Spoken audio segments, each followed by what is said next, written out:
네, 지금 시각은 7시 23분이 됐습니다. 네, 정가의 주요 이슈와 그 뒷얘기를 허심탄회하게 나눠보는 정가 직설 시간입니다. 오늘은 새해 강원 정치권의 주요 이슈에 대해서 토론해 보겠습니다. 두 분과 함께하겠습니다. 심재범 변호사, 강대규 변호사 두 분 나오셨습니다. 대단히 반갑습니다. 어서 오십시오. 안녕하세요. 자, 더불어민주당 이낙연 대표의 사면론이 정초부터 여론의 물꼬를 크게 돌려놨습니다. 여당, 야당의 여론조사 그래프가 서로 달라지고 있다는 보도가 계속해서 나오고 있는데, 자, 두 분께서는 지금의 민심, 여론 어떻게 분석을 하고 계십니까?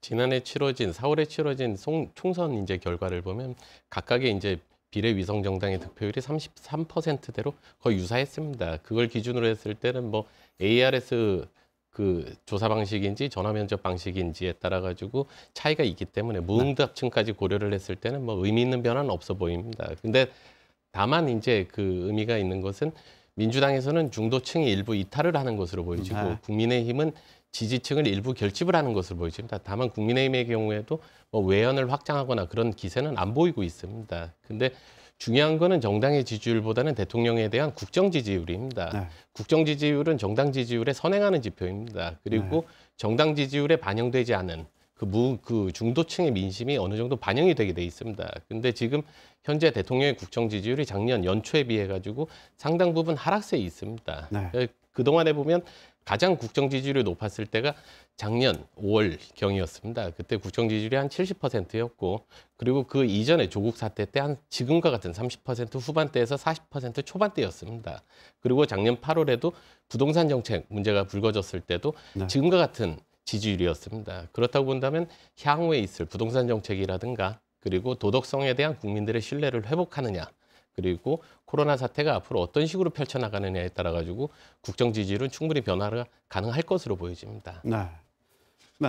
나그런 선생님 어떻게 보십니까? 네, 일단 국민의힘이 잘해서 지지율이 올라간다기보다는 더불어민주당이 못해서 혹은 거듭된 거짓말에 지지율이 하락하고 국민의힘은 이에 반사적 이익을 얻고 있다고 보여지는데요.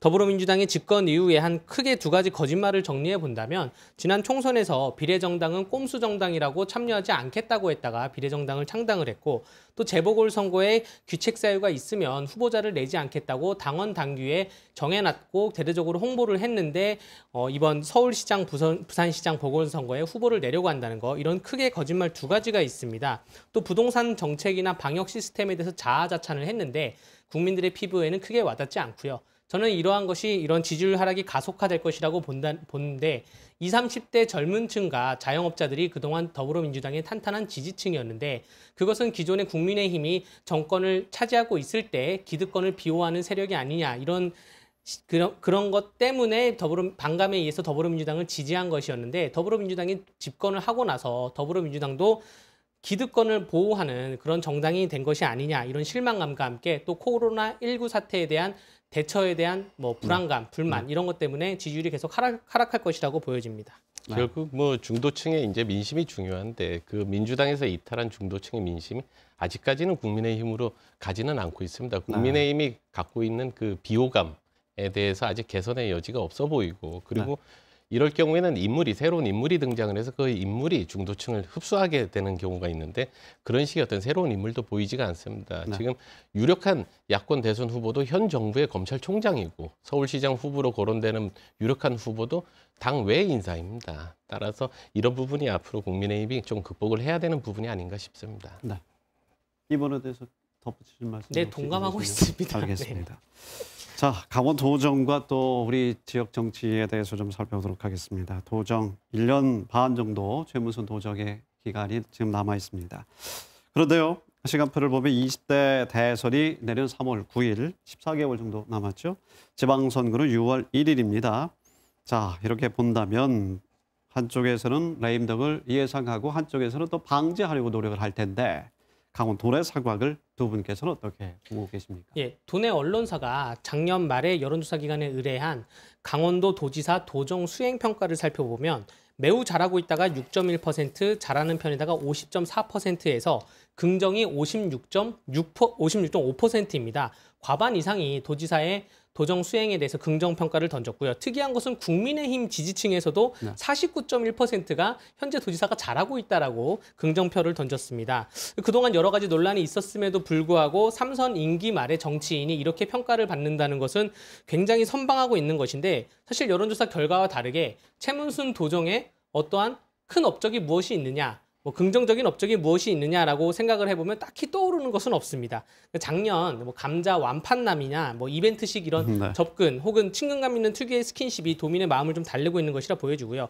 가장 아킬레스건이 레고랜드 개장 시기인데 네. 이것도 최문순 도지사가 내년 봄에 개장할 것이라고 못을 박아놨기 때문에 올해 1년 동안은 뭐 이거 여기에 대한 논란이 덜할 것으로 보여지고요. 또 현재 여권에서는 이낙연, 이재명 경선 레이스가 격앙되면 제3 완충지대가 필요한 것이 아니냐. 거기에 대해서 최문순 지사가 제3인물설로 떠오르기도 거론되기도 하기 때문에 이러한 기조가 유지된다면 여권의 차기 도지사 후보군들도 최문순 지사에게 손을 내밀 수밖에 없는 그런 상황인 것 같습니다. 네.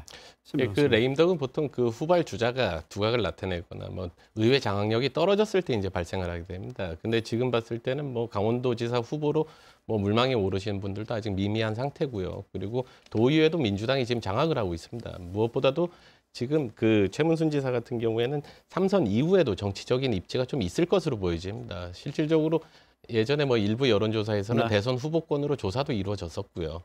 그리고 내년 대선 일정이 중요합니다. 대선이 지방선거 이전에 있습니다. 그렇다고 본다면 현 도지사에게 힘을 실어줄 수밖에 없습니다. 따라서 뭐 레임덕이 발생할 가능성은 크지 않아 보입니다. 네. 말씀 나왔으니까 이 다음 도지사의 후보군에 대해서도 좀 들어봤으면 좋겠습니다. 여당, 야당에서 지금 좀 떠오르고 있는 분들 그래도 있지 않습니까? 상황 어떻게 보십니까? 네, 차기 도지사 선거에 대해서 관심이 좀 유독 높은 것 같은데 네. 사실 강원도가 최문순 도정 이전에 이강재 전 지사 당선 이전에 영동 지방의 보수 세력의 김진선 도지사가 3선을 했습니다. 그렇기 때문에 이번에 진보 보수 교체가 있을지 영동, 영서 중에 누가 될지 관심이 모아지고 있는데요.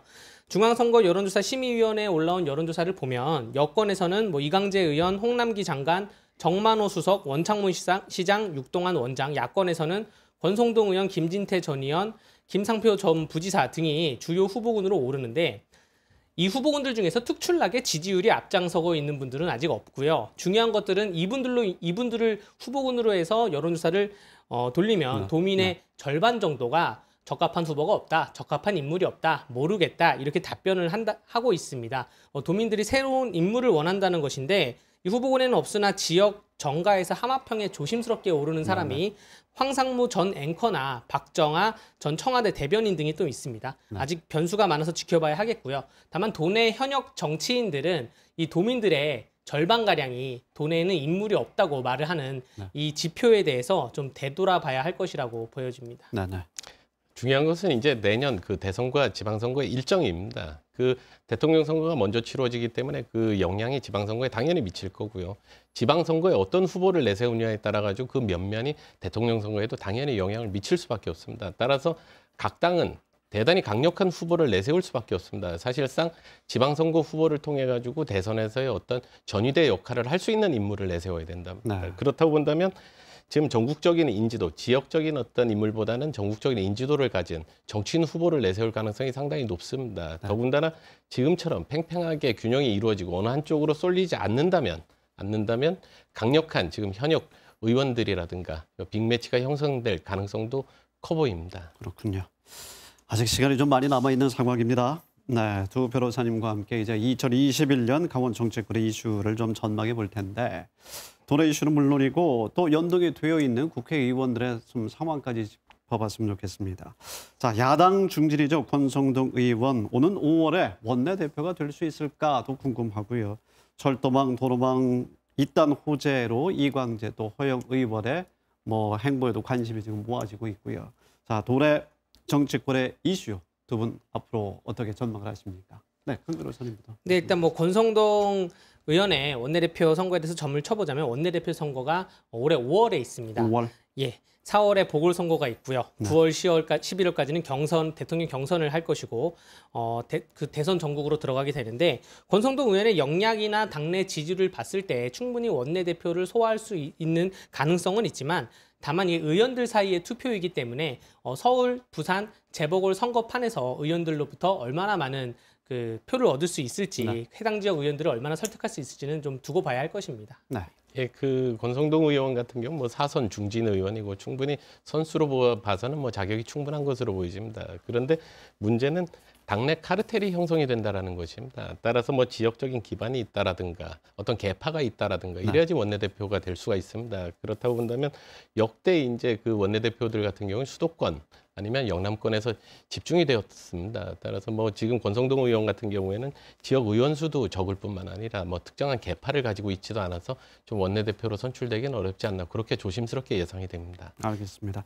정치권 이슈 몇 가지씩만 좀 짚어주시면 좋을 것 같은데요. 네. 예, 올해 나열만 해주시죠. 예, 올해 정치권 좀 정리를 좀 해드리자면 시간 때문에. 예, 4월에 서울시장, 부산시장 보궐선거리 끝나고 민주당은 9월부터 대선 경선이 들어가고 국민의힘은 11월부터 대선 경선에 들어갑니다. 그렇기 때문에 4월까지는 보궐선거 전국이고 9월과 10월까지는 경선 전국, 그 이후에는 대선 전국인데 강원도 내 의원들은 각 대선 후보들의 우리 강원도 주요 현안이 얼마나 대통령 공약에 들어갈 수 있는지 힘써줘야 될 것입니다. 그 강원도 현안에서 사실 상당히 오래 관심이 가는 부분은 남북 교류 협력 사업입니다. 이제 트럼프 행정부 같은 경우에는 그 우리나라의 그 한국의 어떤 눈치 없이 독자적으로 이루어졌고 바이든 행정부는 한국 정부의 어떤 기조를 맞출 것으로 보여집니다. 따라서 이 남북 교류 협력 사업에 있어가지고 한국 정부가 펼쳐나가는데 그리고 강원도가 거기서 평화 아젠다를 선점하는데 상당한 우월한 지위에 있을 수 있을 것으로 보여집니다. 알겠습니다.